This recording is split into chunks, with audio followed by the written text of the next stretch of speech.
Qué bueno que podemos el día de hoy estar juntos. De verdad nos da muchísimo gusto verle y siempre rogamos al Señor, ¿verdad?, de que nos permita estar juntos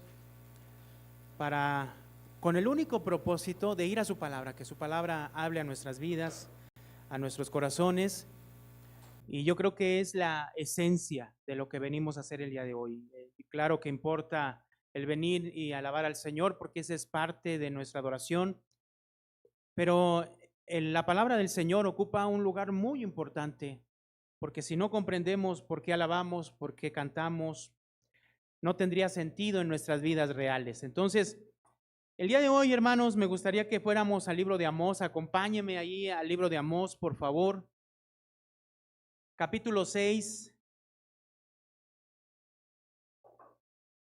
Amós capítulo 6. Como siempre, hermanos, les hago la invitación a que estén meditando en la palabra del Señor, a que estemos meditando en estos capítulos, en estos libros que estamos nosotros meditando semana tras semana, día tras día, y que usted pueda también recibir a través de la palabra de Dios mensaje para su vida, instrucción, aliento, todo lo que el Señor quiere darnos a través de su palabra, lo podamos nosotros obtener día a día. Quisiera que leyéramos el verso 13 solamente. Voy a leer el verso 13 solamente, capítulo 6 de Amós, verso 13. Dice así la palabra del Señor, Amós capítulo 6, verso 13. Vamos a leerlo juntos, es solamente un verso. ¿Ya lo tiene, amén? Muy bien, de todas maneras aquí está en la pantalla. Si alguien no trae Biblia, que sería extraño, ¿verdad? Pero de todas maneras, si no trae Biblia, ya la ponemos aquí en pantalla, o si no, el de al lado seguramente trae. Capítulo 6 de Amós, verso 13, leemos juntos, dice así la palabra del Señor, hermano, dice: vosotros que os alegráis en nada, que decís, no hemos adquirido poder con nuestras fuerzas. Oremos. Bendito Dios y Padre celestial, Dios de los cielos, Dios de la tierra, Señor, Creador del universo, nuestro Padre, gracias te damos por permitirnos el enorme privilegio de poder estar delante de tu presencia. Gracias por la vida de mis hermanos que apartan este tiempo para escucharte.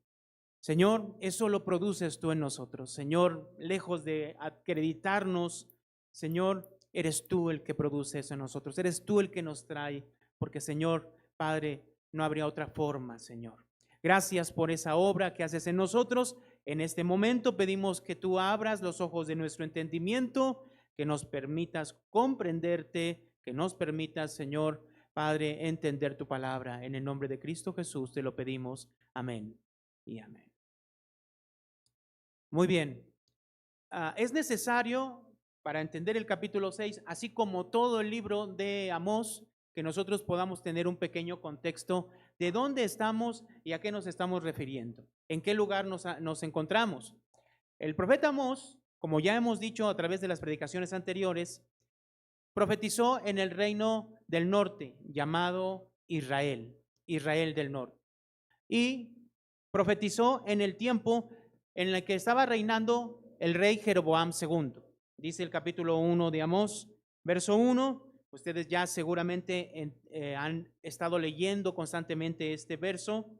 Y dice las palabras de Amós, que fue uno de los pastores de Tecoa, que profetizó acerca de Israel en días de Usías, rey de Judá, y en días de Jeroboam, hijo de Joás, rey de Israel, 2 años antes del terremoto. Y esto nos ubica en el tiempo más o menos, hermanos, aproximadamente entre el 780 a 740 aproximadamente. Es donde nos ubica el tiempo de Jeroboam II. Y es necesario entender qué es lo que estaba pasando ahí, hablando de el entorno de Israel en ese momento. Es muy importante. Si nosotros vamos a Segunda de Reyes, capítulo 14, que es donde encontramos la historia de Jeroboam II, ahí en Segunda de Reyes, capítulo 14, verso 25, nos ubica en el lugar donde, en el tiempo en el que está profetizando Amós y en el que está reinando Jeroboam II. Dice aquí el verso 23 de Segunda de Reyes, capítulo 14, verso 23, dice: el año 15 de Amasías, hijo de Joás, rey de Judá, comenzó a reinar Jeroboam, hijo de Joás, sobre Israel en Samaria, y reinó, ¿qué? 41 años, ¿sí? La fecha exacta, más o menos algunos lo dicen en el 783, 742, más o menos, pero lo vamos a cerrar en el 780, 740, más o menos, estamos hablando de 40, 41 años. En ese tiempo reinó Jeroboam II. ¿Qué tipo de rey era este rey? Verso 24. E hizo lo malo ante los ojos de Jehová y no se apartó de todos los pecados de Jeroboam, hijo de Nabat, el que hizo ¿qué? Pecar a Israel. Y cuando nosotros vimos el contexto, fuimos a Primera de Reyes, capítulo 12, donde un tal rey, el primer rey de Israel, llamado también Jeroboam, que se le conoce Jeroboam primero porque aquí encontramos otro rey en Israel, lo que hizo fue que fabricó 2 becerros y los puso uno en el lado norte, más al norte en Dan, y el otro lo puso en Betel. Los que hemos estado meditando el libro de Amós, hemos visto constantemente que la Biblia nos habla acerca de Betel. Y eso es porque en ese lugar estaba uno de los becerros que Jeroboam primero había puesto en ese lugar. ¿Con qué fin? Con el fin de que Israel del norte no bajara al templo de Judá en Jerusalén y que no se fuera ese pueblo con el rey de Judá y se quedara en el norte y empezara a adorar a esos becerros. Lo que dijo Jeroboam fue: bástate haber subido a Jerusalén, ahora aquí están tus dioses que te sacaron de la tierra de Egipto. Lo que dijo este hombre es: estos becerros en estos altares, en este lugar, ahora puedes adorar a Dios, a Jehová. Durante este tiempo, más o menos, estamos hablando, hermanos, de unos 180 años aproximadamente, llega Jeroboam II y todavía sigue esa adoración. De hecho, en el libro de Amós, nosotros vemos esa adoración y cómo ese lugar en Betel, en el capítulo 7, que vamos a estar meditando después de estas fechas, ese lugar llegó a ser tan importante que era la capital del reino, hablando religiosamente. Era donde el rey iba a ofrecer sacrificio. Ellos pensaban que adoraban a Jehová, hermanos, pero en realidad estaban adorando a un becerro. Ahora, ¿qué nos atañe el día de hoy? Este rey, a través de este rey, podemos entender que la adoración, no solo del rey, sino de toda la nación, era la adoración para esos becerros. Ellos pensaban que estaban adorando a Jehová. Esto nos indica que la ley de Dios estaba totalmente perdida en el pueblo. No existía la ley de Dios. Porque si alguien encontraba la ley de Dios o alguien leía la ley de Dios, era tan clara para darse cuenta que la adoración a esos ídolos estaba en contra de la voluntad de Dios. Lo que nos indica es que la voluntad de Dios, la palabra de Dios, no estaba presente en el pueblo. Entonces podemos entender a un rey idólatra con un pueblo idólatra en exceso. Ahora, la Biblia lo menciona en el verso 24 como un rey malo. Hizo lo malo ante los ojos ¿de quién? De Jehová. Y la consigna es de que nunca se apartó de la adoración a esos becerros. O sea, seguían adorando a Dios pensando que eran esos becerros. Ahora, verso 25. Él restauró los límites de Israel desde la entrada de Amat hasta el mar del Arabá, conforme a la palabra de Jehová, Dios de Israel, la cual él había hablado por su siervo Jonás, hijo de Amitai, profeta, que fue de Gad, ¿qué? Efer. Entonces, aquí nos presenta que hubo una profecía. ¿De quién? De Jonás. Jonás, el que nosotros vemos en el libro de Jonás, que nos narra cómo fue enviado a Nínive a profetizar a Nínive. Ese Jonás profetizó en el reino del norte, también junto con Amós. o sea, son contemporáneos. Pero la profecía de uno y de otro son diferentes. La profecía que seguramente fue al principio del reinado de Jeroboam, de Jonás, fue acerca de que se iban a extender los límites de Israel. ¿Qué significa eso de extender los límites de Israel? Significa que este pueblo iba a tener victoria de sus enemigos. ¿Por qué? Porque sus enemigos lo estaban oprimiendo. ¿Qué dice el verso 26? Porque Jehová miró la muy amarga aflicción de Israel, que no había, ¿qué, hermanos? Ni siervo, ni libre, ni quien diese ayuda. ¿A quién? A Israel. ¿Cómo podemos entender esta parte? Jehová, ¿qué vio? ¿Qué estaba viendo? No pierda Segunda de Reyes y vamos al libro de Amós. Vamos a regresar al libro de Amós. Pero ahora vamos a leerlo en el capítulo 1. Amós capítulo 1.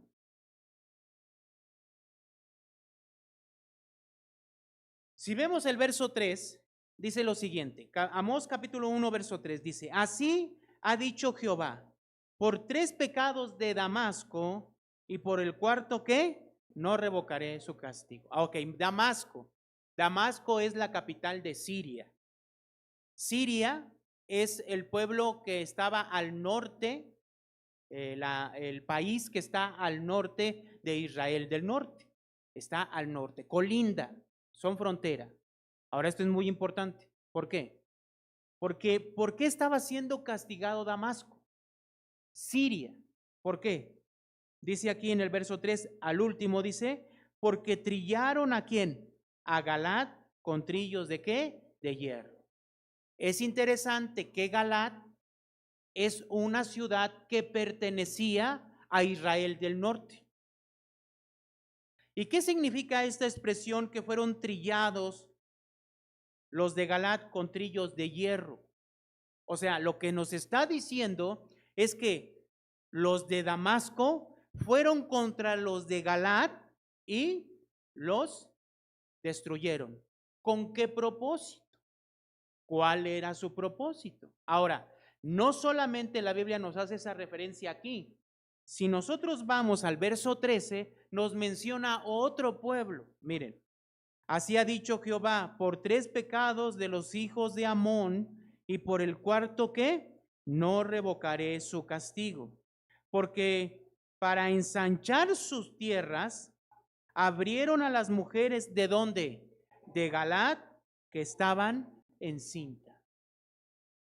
Entonces, lo que nos está diciendo el libro de Amós es que los pueblos que estaban alrededor de Israel del norte les habían tomado ciudades como la ciudad de Galaad, que no solo los sirios, hablando de Damasco, sino los amonitas estaban también queriendo extender su territorio y estos amonitas fueron capaces de abrir a las mujeres embarazadas para sacar a sus hijos. Lo que nos dice es de que en ese momento estaba sufriendo Israel por los demás pueblos que estaban en su alrededor. ¿Sí me expliqué hasta este punto, hermanos? ¿Sí? Ese es el contexto que vemos. Los pueblos que estaban alrededor de Israel estaban en contra de Israel. Ahora podemos entender por qué. Ya leímos nosotros cómo era ese rey y vemos a través del libro de Amós cómo era la vida del pueblo de Israel, del norte. Era un pueblo que adoraba a dioses falsos, pensando que esos dioses eran ¿quién? Jehová. Entonces podemos entender que la vida de ese pueblo, como lo menciona el capítulo 2, capítulo 2, hermanos, versos 6 y 7, dice, así ha dicho Jehová, por 3 pecados de Israel y por el cuarto no revocaré su castigo. ¿Por qué?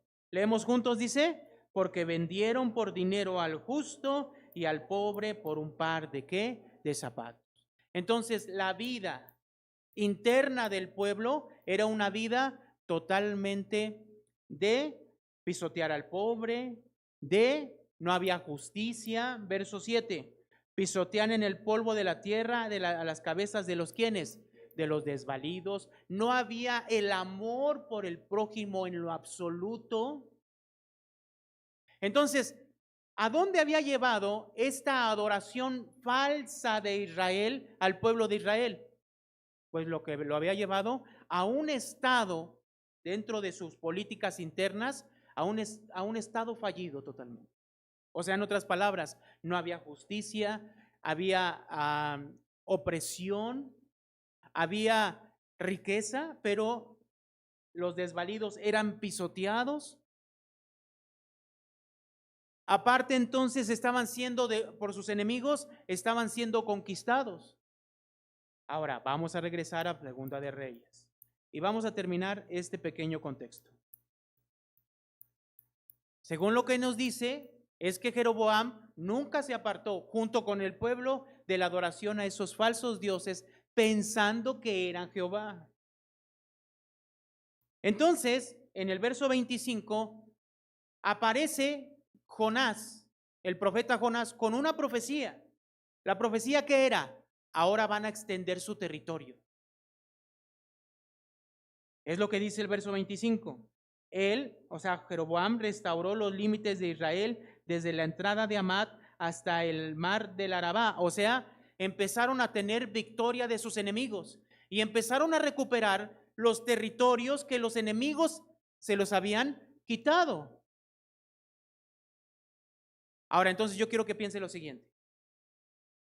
¿Cómo entonces un pueblo que vive de esta manera, fuera de la voluntad de Dios, adorando a becerros, pensando que son Jehová, donde la ley de Dios no existe, cómo es posible que Dios envía a un profeta diciéndole que él va a permitir que ese pueblo tenga victoria de sus enemigos? ¿Cómo? ¿Cómo lo explicamos?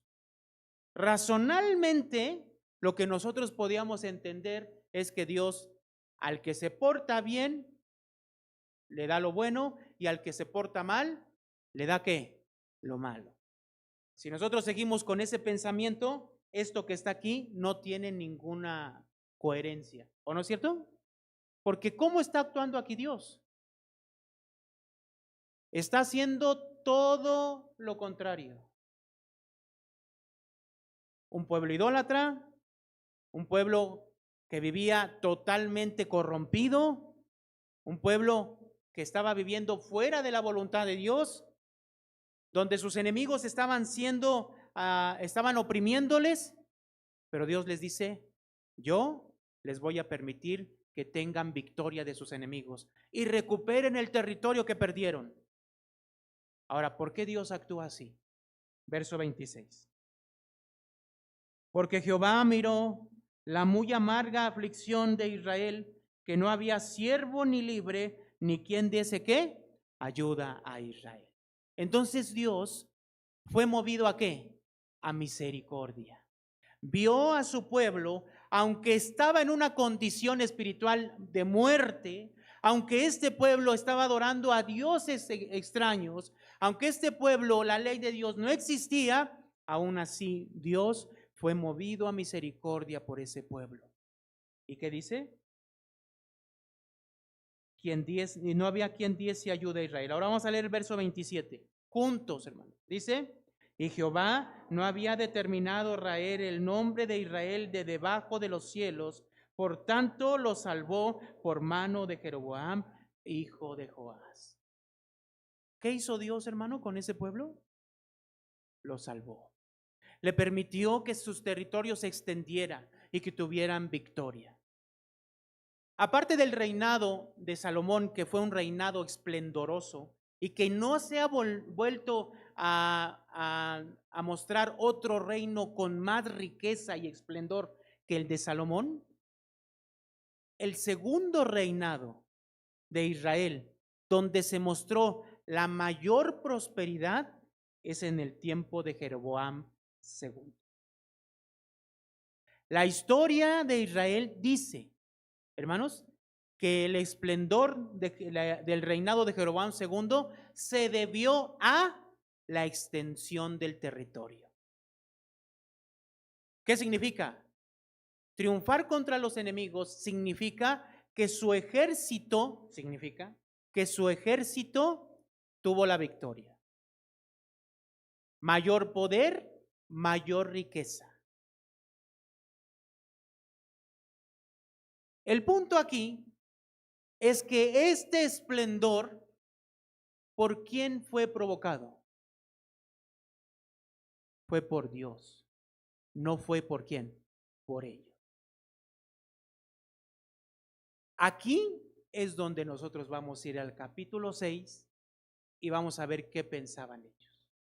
Vamos al capítulo 6 de Amós.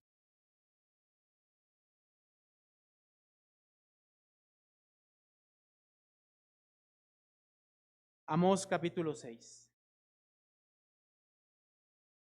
Eso tiene relevancia en el verso 13. Ya leímos el verso 13 al principio, vamos a volver a leerlo juntos. Capítulo 6 de Amós, verso 13. Dice, hermanos, juntos, vosotros que os alegráis en nada, que decís, no hemos adquirido poder. ¿Por qué? Por nuestra fuerza. Dios los vio totalmente desvalidos. Sus enemigos los estaban trillando como si fueran trigo en sus ciudades. Los de Amón, con una actitud perversa, abrieron a las mujeres embarazadas. O sea, ya se imagina la imagen, yo creo que la tengan la imagen aquí. ¿Cómo es que llegaron estos hombres y con esa barbarie hicieron eso? Pues entonces Dios, viendo eso, a pesar de su condición en la que estaba, le permitió victoria de sus enemigos. Y esa victoria acarrió en el reino del norte gran prosperidad. Pero este pueblo, en lugar de atribuir y pensar y decir, un profeta, un tal profeta, Jonás, vino y profetizó que íbamos de parte de Jehová, diciendo que íbamos a tener victoria de nuestros enemigos, esto viene de parte de Dios. ¿Ellos qué hicieron? No, esto no es nada de nadie. Esto es ¿por quién? Por nosotros. Hijo. Esto lo único que evidencia, hermanos, es que la falta de la palabra de Dios y de esa relación con Dios nulifica que esa persona pueda pensar eso. O sea, que pueda pensar ¿qué? Que lo que le está pasando proviene ¿de quién? De Dios. Y a veces actuamos con tal soberbia, porque la soberbia viene de la condición de pecado, hermanos. No hay otra forma de entenderlo. Si tú todavía piensas que lo que tienes y haces y logras en Dios proviene de ti, lo único que estás manifestando es que en ti, no está ni la palabra, no está Dios, y que confías en ti más que en Dios. Lo que reafirma es que no conoces a Dios y cómo actúa. Porque piensas que todo lo logras por ti mismo. Esta actitud es la actitud de un pueblo pecador e idólatra. Dice el capítulo 6, verso 1. Ay de los que reposan en Sión. Sión es Jerusalén. Vamos a relacionarlo. Que de los reposados en Sión y de los confiados en el monte de Samaria, los nobles y principales entre las naciones. ¿Cómo les llama a estos nobles y principales? ¿Cómo les llama? Les llama reposados y ¿qué? Y confiados. Reposados y ¿qué, hermano? Y confiados. Ahorita vamos a ver en qué. Verso 2. Pasad a Calne y mirad, y allí id a la gran Amad. Descended luego a Gad de los filisteos. Ved si son aquellos reinos que mejores que estos reinos, si su extensión, ¿qué?, es mayor que la vuestra. Oh vosotros, que dilatáis el día malo y acercáis la silla de iniquidad, duermen en camas de marfil y reposan sobre sus lechos y comen los corderos del rebaño y los novillos de en medio del engordadero. Gorjean al son de la flauta e inventan instrumentos musicales como David. Beben vino en tazones y se ungen con ungüentos más preciosos y no se afligen por el quebrantamiento ¿de quién? De José. ¿Qué significa esto que vemos del 1 al 6? ¿Qué es lo que nos está diciendo? Aquí hay algo muy importante, hermanos. ¿En qué tenían su confianza estas personas? Tenían confianza en sí mismos y en sus riquezas, en lo que ellos tenían. 6:1. Ay de los que reposan en Sión y de los confiados en el monte de Samaria, los nobles y principales de entre las naciones. 2 y 3. Vean a Calne, dice, es una ciudad. Ve y mira, y de allí id a la gran Hamac, también es una ciudad. Descended luego a Gat, también es una ciudad de los filisteos. Ved si son aquellos reinos mejores que estos reinos, si su extensión es mayor que ¿qué? Que la vuestra. Todos estos reinos perecieron, hermanos. El ejemplo que les está dando Amós, o Dios a través de Amós, es que vean lo que le ocurrió a esos pueblos que también al mismo tiempo se enorgullecieron por lo que ellos tenían. Verso 3. Oh vosotros que dilatáis el día malo y acercáis la silla de iniquidad.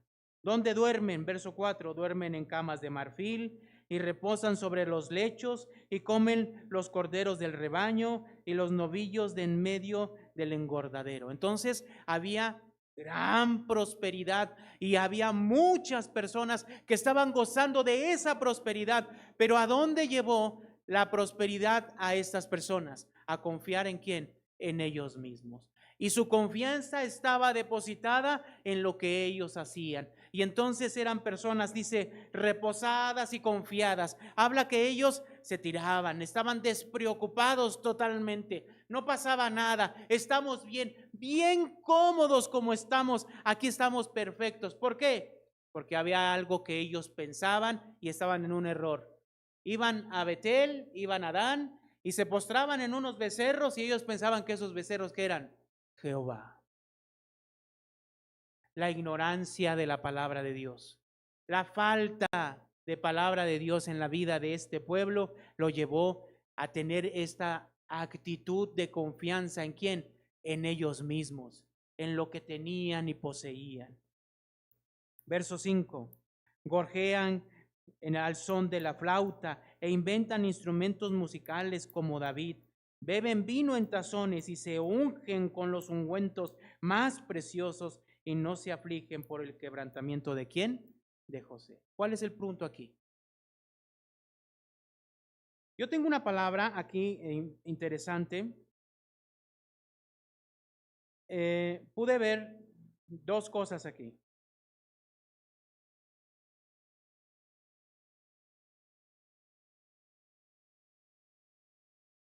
La complacencia. ¿Sabe qué es complacencia?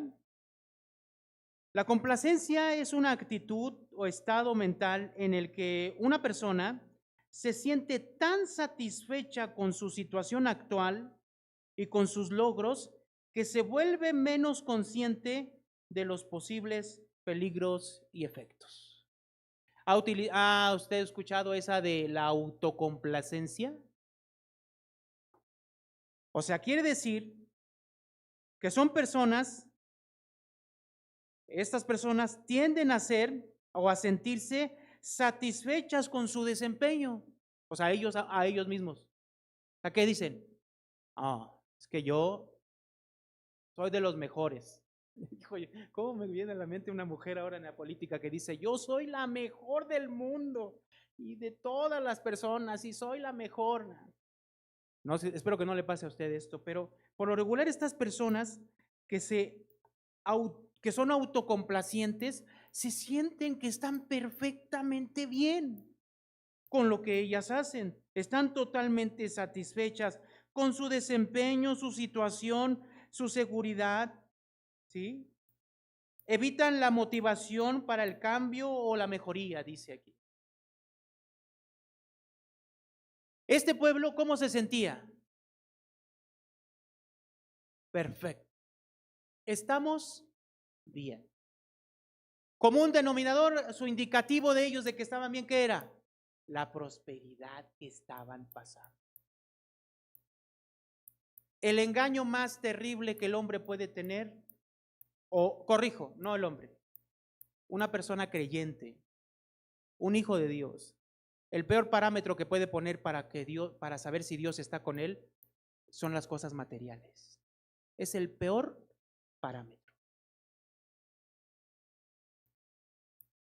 Este pueblo puso ese parámetro y dijo, no, si estamos siendo prosperados, ¿por qué es?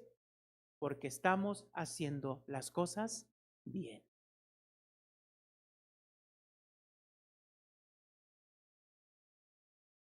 Verso 7. Capítulo 6, verso 7. Por tanto, ahora irán a la cabeza de los que van a cautividad y se acercará el duelo de los que se entregan, ¿qué? ¡Wow! ¿Qué les va a durar? Nada. ¿Qué les va a durar? Nada. Ahora recordemos que es el pueblo de Israel, el pueblo que, entre comillas, debería ser un pueblo que adorara a Jehová. Pero vuelvo a insistir, la falta de palabra, la falta de la ley de Dios en la vida del pueblo hizo que este pueblo fuera al fracaso. ¿Y cuál fue su fracaso? La adoración a esos becerros, la falsa adoración a Jehová, la terrible situación socioeconómica que estaban viviendo internamente, pero Dios vio esa situación y les permitió un momento de esplendor, pero ese momento de esplendor para ellos aún fue peor. Dice el verso 8, Jehová el Señor juró por sí mismo, Jehová Dios de los ejércitos ha dicho, abomino la grandeza de Jacob y aborrezco, ¿qué hermanos? Sus palacios, y entregaré al enemigo la ciudad y cuanto hay que en ella. Abomino sus palacios, su prosperidad. Abomino que duerman en camas de marfil y reposen sobre sus lechos, dice el verso 4, y comen los corderos del rebaño y los novillos de en medio del engordadero. Verso 5, gorjean al son de la flauta y se inventan instrumentos musicales, o sea, había fiesta. Verso 5, verso 6, beben vino en tazones y se ungen con los ungüentos más preciosos y no se afligen, ¿qué? En el quebrantamiento de José. O sea, estas personas eran incapaces de ver que también había gran necesidad en el pueblo. Pero en lugar de hacer eso, nosotros leímos en el capítulo 2, versos 6 y 7, ¿qué hacían? Compraban a la gente por un par de ¿qué? De zapatos. Y pisoteaban la cabeza de quienes, de los desvalidos. No había justicia para las personas en ese pueblo.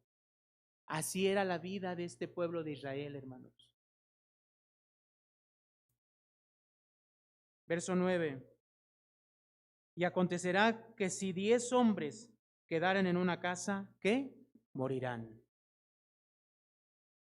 Verso 10. Y un pariente tomará a cada uno y lo quemará para sacar los huesos de casa y dirá al que estará en los rincones de la casa, ¿hay alguno contigo? Y dirá, no. Y dirá aquel, calla, porque no podemos mencionar ¿qué? el nombre de Jehová. Entonces lo que nos está diciendo es que va a haber una muerte tremenda. Sigan en sus palacios y sigan así. Una persona que pierde, hermano, la sensibilidad hacia los demás, el ver las necesidades de los demás, porque Dios te puede prosperar, claro que sí. Pero ¿cuál es el reclamo aquí? Y no se dan cuenta del quebrantamiento de José. O sea, en otras palabras, no se dan cuenta de la situación que están pasando en Israel. Eso habla de un pueblo ensimismado, totalmente que veía solo para sí mismo. Verso 11. Porque aquí Jehová mandará y herirá con hendidura la casa mayor y la casa menor con abertura. O sea, nada se salvará. 12. Correrán los caballos por las peñas, ararán en ellas con bueyes, porque habéis vosotros convertido el juicio en veneno y el fruto de justicia, ¿qué? En ajenjo. Este verso 12, fíjese cómo lo dice la Nueva Traducción Viviente. No, perdón, traducción en lengua actual. Lo voy a leer y vea lo que dice el verso 12. Hay dos cosas imposibles de hacer. Correr a caballo entre las piedras y arar en el mar. Pero ustedes hicieron lo que parecía imposible. Convirtieron la justicia en muerte y en tristeza la alegría de un pueblo. En otras palabras, voy a decirlo así, con la misma palabra. El mismo contexto que vemos aquí es el mismo contexto de Isaías. Isaías, aunque profetizó en el reino del sur, Judá, estamos hablando casi del mismo tiempo, un poquitito después, pero estamos hablando del 1700. Y está hablando exactamente del tiempo antes de que Israel del norte fuera destruido. Y en Isaías capítulo 5, acompáñeme.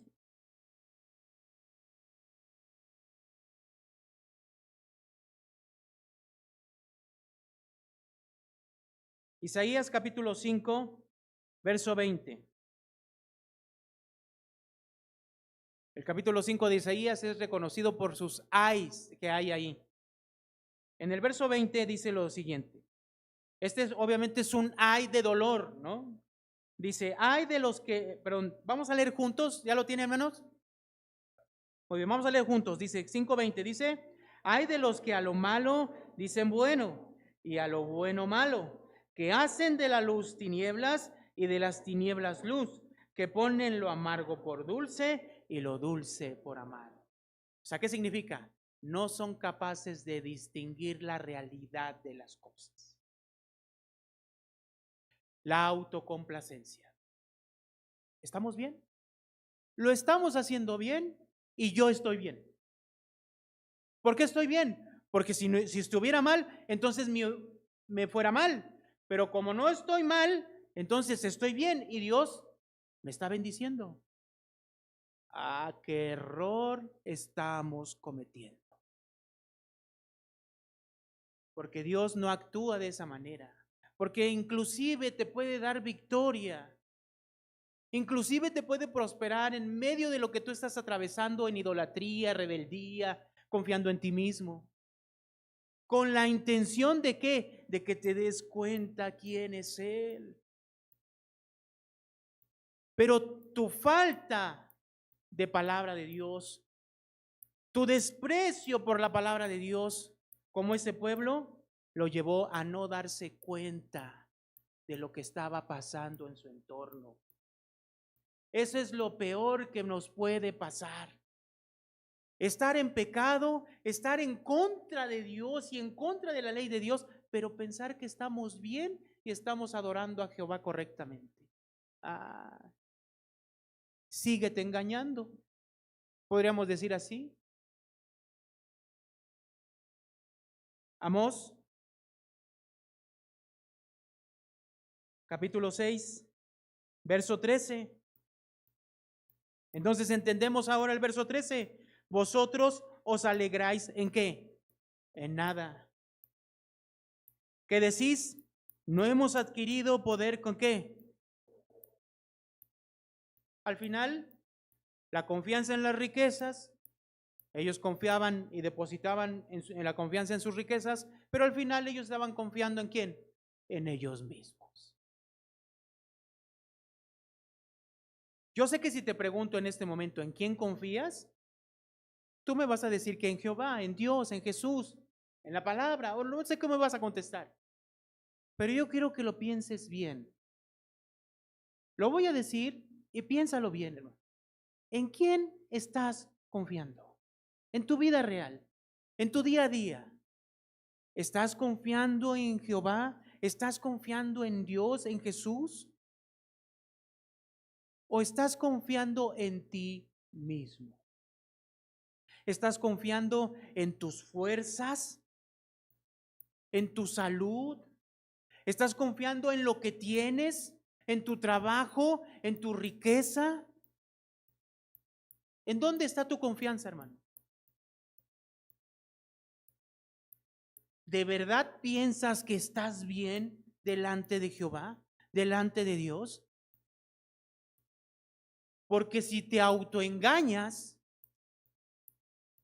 y confías en lo que tú percibes, la Biblia es clara, engañoso es el corazón y perverso más que todas las cosas, dice Jeremías 17. O sea, no hay más, no hay peor cosa que el hombre pueda hacer que confiar en sí mismo, en su autopercepción, en decirse, estamos bien. Así como vamos, estamos perfectos. No pasa nada. Y como no pasa nada y tienen abundancia, ¿qué hace? ¿Qué dice el capítulo 6, verso 1 de a los reposados y de los que confían y a los confiados, dice, en el monte de Samar? Entonces quiero que se imagine a estas personas que estaban en camas de marfil. ¿Se imagina la opulencia que había en ese entonces? No sé, lo que podemos pensar ahorita son en los faraones romanos, ¿no? Bueno, faraones romanos, perdón, en los faraones egipcios, cómo estaban ahí acostados y sus esclavos, ¿no? Al lado echándoles aire, dándoles sus uvitas, y yo quiero esto ahora y quiero aquella. O sea, sus mujeres dándoles unos masajes en los pies, en las manos, atrás el masajista del reino haciéndole así. ¿Por qué se podían dar esa vida? Porque eran los reyes. ¿Qué les apuraba? Ahora vamos a hacerlo un poquito más pequeño y vamos a pensar en estas personas que estaban confiadas en sí mismos, que tenían dinero y que tenían gran prosperidad. ¿Cómo estaban? Reposados y confiados. No pasa nada, no viene nada. Mientras Amós profetizaba destrucción, ¿ellos qué hacían? Como si nada hubiera pasado, como si Dios no hubiera hablado. Y así está el pueblo de Israel. Elías profetizó en el reino del norte. Eliseo profetizó en el reino del norte. Gran tiempo en esos dos profetas profetizaron gran tiempo, hermanos, en el reino del norte. Después vino Jonás, después vino Amós, después vino Oseas. ¿Y sabe qué pasó al final? 722 antes de Cristo fueron destruidos. Y se cumplió lo que dice el verso 14, dice, he aquí, oh casa de Israel, dice Jehová de los ejércitos, levantaré yo sobre vosotros una nación que os oprimirá desde la entrada de Amat hasta el arroyo del Arabá. ¿Qué va a permitir Dios? Una nación que venga contra ellos. ¿Sabe cómo se llamó esa nación? Asiria. ¿Y sabe qué hizo? Destruyó todo lo que vio. Toda esa región fue tomada por los asirios. ¿Y Dios habló? Sí. Y Dios actuó a favor del pueblo en misericordia y lo salvó de sus enemigos, aún de su pecado y su idolatría extrema. Sí. ¿El pueblo se dio cuenta? No. ¿A quién se lo atribuyó? A ellos mismos, a su prosperidad. Todo lo que tenemos lo hemos hecho nosotros. Qué cosa tan más triste.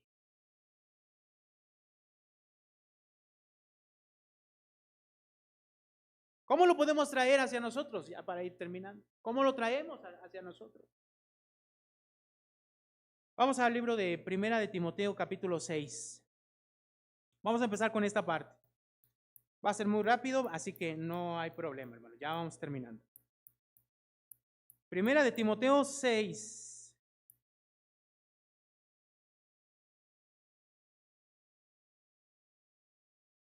Primera de Timoteo, capítulo 6, verso 17 al 19.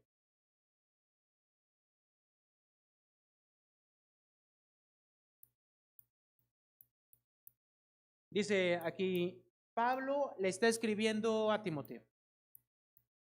A los ricos de este siglo, le dice Pablo a Timoteo, manda que no sean ¿qué?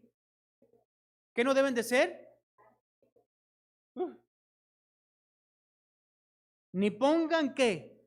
La esperanza ¿en dónde? En las riquezas. Y es que sí, el que tiene dinero, tristemente, hermano, ¿sí? Tristemente, ¿en dónde pone su confianza? En las riquezas. Entonces podríamos decir, pero nosotros estamos excluidos porque nosotros no somos ricos. Pero no somos ricos, pero no estamos conformes con lo que tenemos, sino que miramos al que tiene y lo deseamos. Entonces, estamos o igual o peor. La realidad. Dice, ni pongan su esperanza en las riquezas, las cuales son ¿qué? Inciertas. Pues sí, ¿no? ¿O no? En un momento hay y en otro momento se acabó todo. ¿Y lo hemos visto o no? Pero a pesar de que vemos esta historia repitiéndose muchas veces, a veces no la entendemos, ¿no? Dice que sigo leyendo, sino en Dios vivo, o sea, que pongan su esperanza, que no pongan su esperanza en las riquezas, las cuales son inciertas, sino en quién, hermano, en el Dios vivo, que nos ha dado, ¿qué, hermano? Todas las cosas, ¿cómo? En abundancia. ¿Para qué nos da las cosas? Para que las disfrutemos, ¿no? Entonces, si tú disfrutas lo que Dios te da, no hay ningún problema. Pero hay otro verso abajo. Dice, que hagan ¿qué? Que hagan bien. Que sean ricos ¿en dónde? ¿En qué? En buenas obras. ¿Qué? ¿Qué, hermanos? ¿Qué es dadivoso? ¿Qué es dadivoso? Que da. Y luego da, pero ¿qué dice la siguiente palabra? Generosamente. Vamos a Amós y nosotros nos damos cuenta que ¿qué había? Esto no existía. ¿Miraban para quién? Para ellos mismos. Verso 19. Atesorando para sí buen fundamento para lo porvenir, que echen mano ¿qué? De la vida eterna.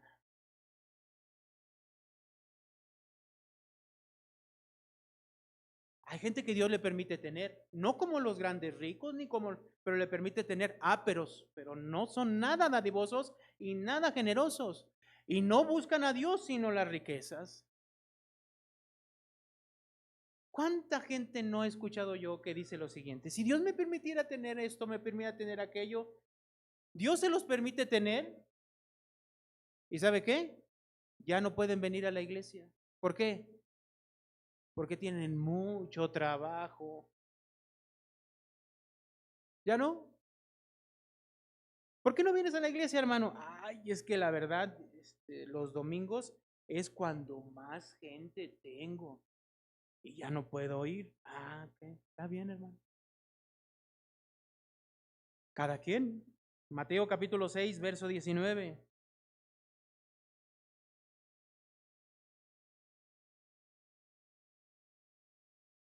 Estas son palabras de Jesús, hermano.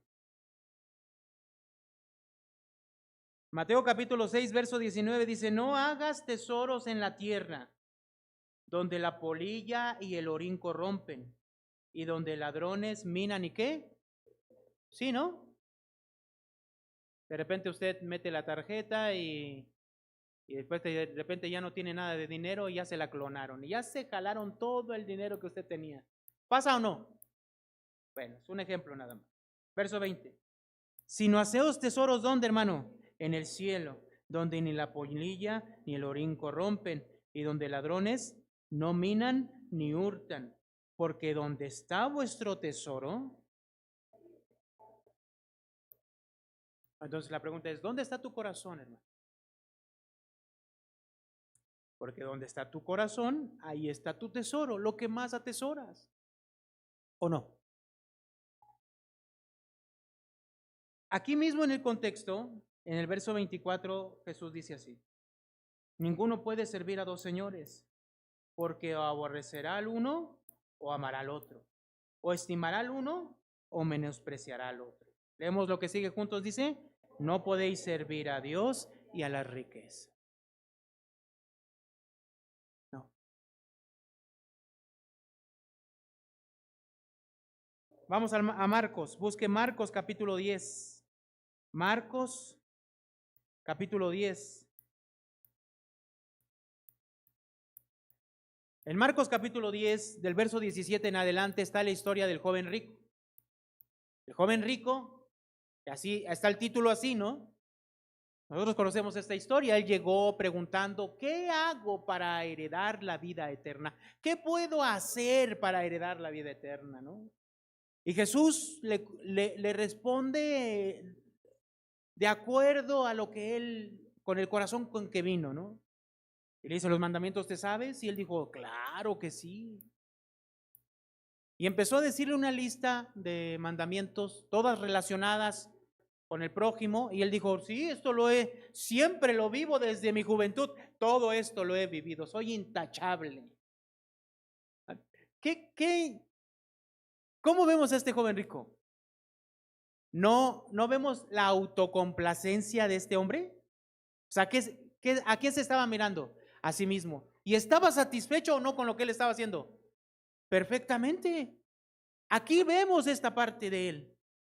Claro, Jesús, yo todo esto lo he cumplido desde mi juventud. ¿Qué más me falta? Hijo, esas expresiones son no, de verdad, increíble. Entonces en el verso 24, Jesús le dice, ¿no? Lo que debe de hacer. ¿Qué debe de hacer? ¿Se acuerdan? Vende todo lo que tienes y dalo a los pobres. Y ven y siguen. ¿Qué hizo el joven rico? Verso 24. 23 dice. Entonces Jesús mirando alrededor dijo a sus discípulos, ¿cuán difícilmente entrarán en el reino de los cielos los que tienen ¿qué? Riquezas? Los discípulos se asombraron de sus palabras, pero Jesús respondiendo volvió a decir, hijos, ¿cuán difícil les es entrar en el reino de Dios? ¿Leemos juntos, hermanos? A los que confían en las riquezas. 25. Más fácil es pasar un camello por el ojo de una aguja que entrar un rico ¿qué? En el reino de Dios. 26. Ellos se asombraron aún más diciendo entre sí, ¿quién pues podrá ser salvo? O sea, en otras palabras, lo que ellos buscaban, en el contexto en el que estamos leyendo estos pasajes, era que ellos también buscaban poder y riqueza. Ellos también buscaban esto. Y entonces, ¿qué dicen? Bueno, entonces, si Jesús está diciendo esto, entonces, ¿quién puede ser salvo? Tienen razón. Nadie puede ser salvo por sí mismo.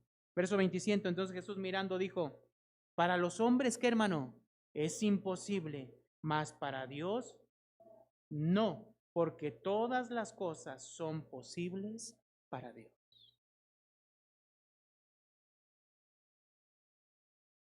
¿Qué significa esto? Dios puede hacer que esa persona que confía en lo que tiene, que posee, en sus fuerzas, puede hacer lo que abandone eso y ponga su confianza, su amor, su búsqueda en Jehová, en Dios. ¿Sí puede o no? Sí. Y esa es la evidencia de que estemos aquí nosotros. Pero no quiero terminar sin antes dar una última observación. Vayamos a Mateo capítulo 24, hermanos.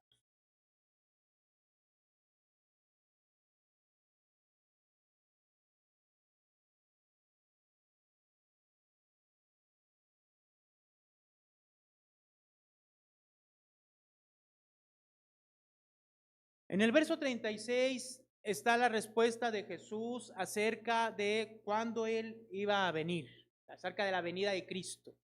Nosotros somos creyentes, somos cristianos, y la Biblia nos enseña que Cristo va a venir por segunda vez. Lo que sí nos dice la Biblia es que no sabemos cuándo. No sabemos cuándo. Y retomando la historia de Amós capítulo 6, donde ellos estaban reposados, tranquilos, y decían, estamos viviendo perfectamente, no pasa nada, no pasa nada, estamos re bien, mira, tenemos lo suficiente, tenemos para comer, tenemos para vestir, nuestros hijos van a la escuela, esto, mira, estamos re bien, vamos a la iglesia, no, estamos perfectos. Estaban bien tranquilos y de repente Amós llega y les dice, pues sí, pero lo que va a pasar es que va a venir un pueblo y los va a destruir.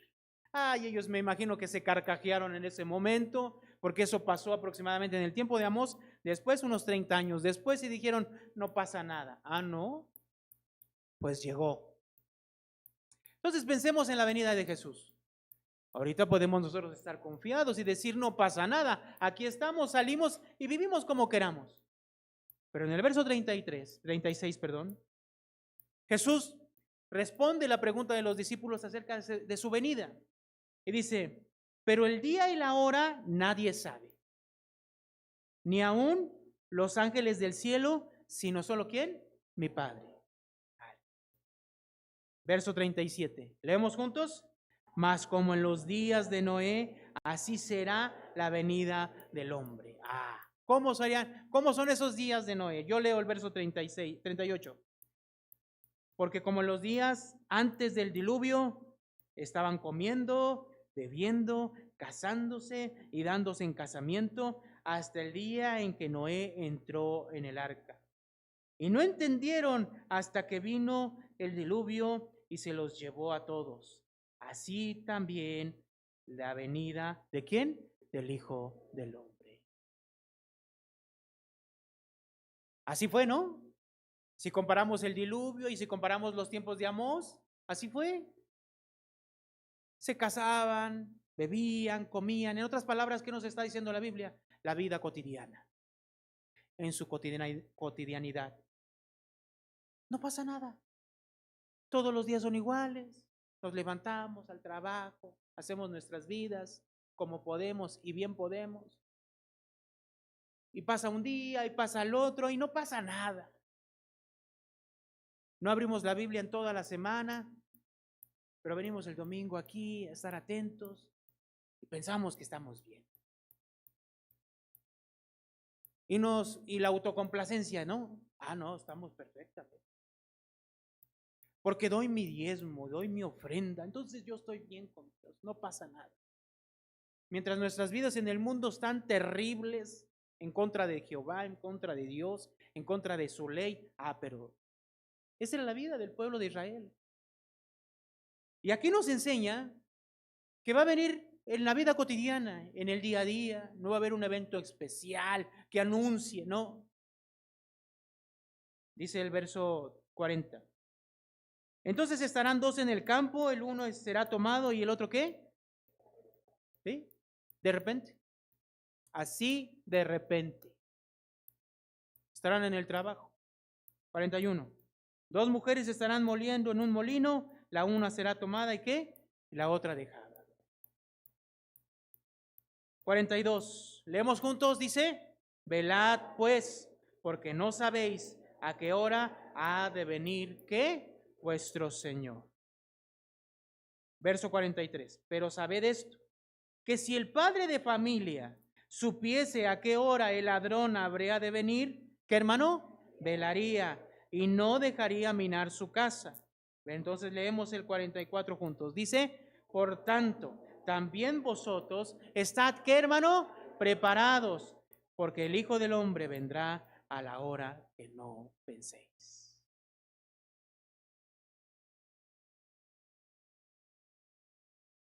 ¿Cuántas veces el Señor no habla también a nuestras vidas, hermano, y nos dice, prepárense, cambien, ya no busquen las cosas de este mundo, porque la realidad es de que Él va a venir cuando menos se los espere. Acaba de pasar el eclipse y dijeron que se iba a acabar el mundo, así como dijeron. Y muchos cristianos, profetas cristianos, entre comillas, dijeron, ya se acaba el mundo, van a venir los 7 años de tribulación y bla, bla, bla, bla, bla, bla, y no pasó nada. Pero mientras tanto, ¿cómo estás? Reposado, tranquilo y confiado. ¿En qué? ¿En tus cosas? ¿En lo que tienes? ¿En lo que puedes hacer? ¿En tus fuerzas? ¿En tu salud? ¿En qué estás confiado, hermano? ¿En tu juventud? Aquí están los jóvenes. ¿Están confiados en su juventud, jóvenes? ¿En serio?